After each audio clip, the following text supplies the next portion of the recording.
Ito tayo ng ginataang gabi. Ito na harvest dyan sa likod bahay sa aming secret garden. Tanim namin yan dyan. Tapos ito yung laman ng gabi. Sasama ko para masarap. Isasahugyan natin ng chicken breast. Ito.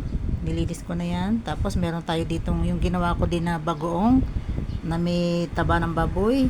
At saka itong ating mga ricado, bawang, luya at sili. Tapos meron tayo dong gata na marami. Gisa ko po itong chicken breast sa bawang at luya at konting asin. Kasi hindi ko na-adobo. Masarap kasi ito ilagay sa laing. Ina-adobo muna namin yan eh. Hindi ko na na-adobo kasi medyo late na. Ayan. Igigisa ko na lang siya sa luya at bawang. Ayan. Tapos lalagyan natin ng gata. Maglagay na tayo ng gata. Yung pangalawang piga. Marami ako ilalagay na gata kasi para masarap ang luto ng laing natin. Hindi kasi pwede ihap ko ang laing eh. Kaya kailangan marami siyang sabaw at maganda yung klase ng sabaw na ilalagay. Ayan. Bali 6 cups ito. Tapos lalagyan ko ng isang cup na kakang gata para maganda. Tapos antayin natin siyang kumulo bago natin ilagay yung ating gabi. 1 cup na kakanggata lalagay ko na para pagkulo niya maganda na kagad yung ating bago natin ilagay yung ating mga sangkap na dahon at tangkay at laman ng gabi. Ito, ganito ang traditional na paggagata namin sa Bicol. Nandiyan na yung mga sahog, tapos hindi mo siya titigilan ng paghahalo hanggang siya sa kumulo. Pag kulong-kulo na, tsaka ka maglalagay ng gulay mo. Yan. Ayan o, ganyan ang gusto nating ma-achieve. Yan ganyan yung klase ng kulo ng gata. Hindi kultado, smooth na smooth. Kaya pinagtsatsagaan ko yan haluin mula sa pagkalagay hanggang sa kumulo ng ganyan. Mabot sa ganyang pagkulo. Tapos hindi natin to haluin.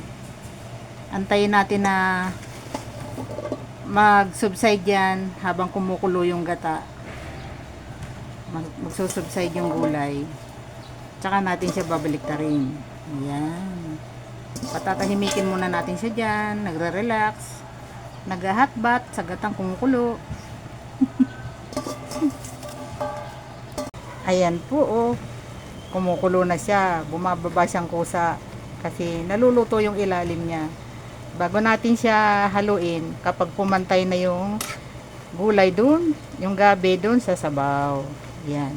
Tsaka natin siya babalik na rin. Okay. Ito na, okay na yan. Lagay ko na yung ating bagong alamang na niluto ko din. Yan ang ating sahog. Ayan. Tapos, tsaka natin siya haluin. Ayan, ganyan. Babalik ta rin na natin siya. Huwag po kayong matakot haluin yung kung maglalaing kayo. Kasi hindi naman po totoo na kapag hinahalo, nangangatil.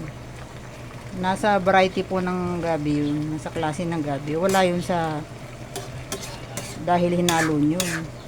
Hindi po, hindi yun. Sa amin po sa Bicol, wala namang ganun. Kailangan haluin yung gulay. Kasi mientras hinalo mo, mas maganda siya at mas masarap. Well distributed yung lahat ng lasa. Nag-incorporate yung lahat ng nilalagay mo sa hog. Yan. Okay. Lagay ko na yung laman, yung roots ng gabi. Dito lang sa ibabaw.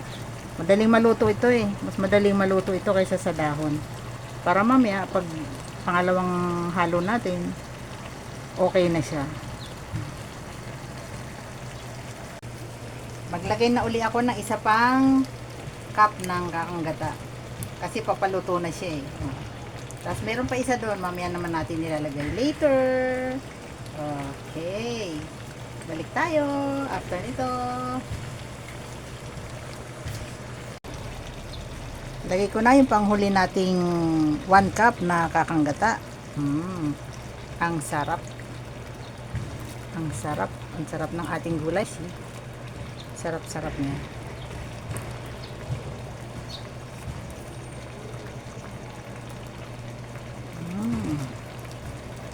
Okay, balikan natin mamaya pag titikman na natin pang finale. Eto na, luto na yung ating laing na masarap oh.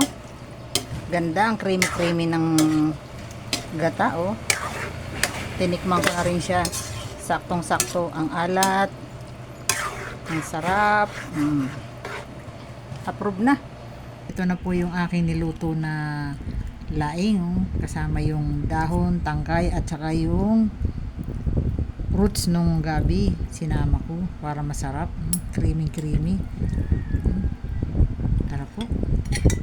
Tikman natin tong laman. May kasamang dahon. Kanin. Unang subo po para sa inyo. Oh. Yan.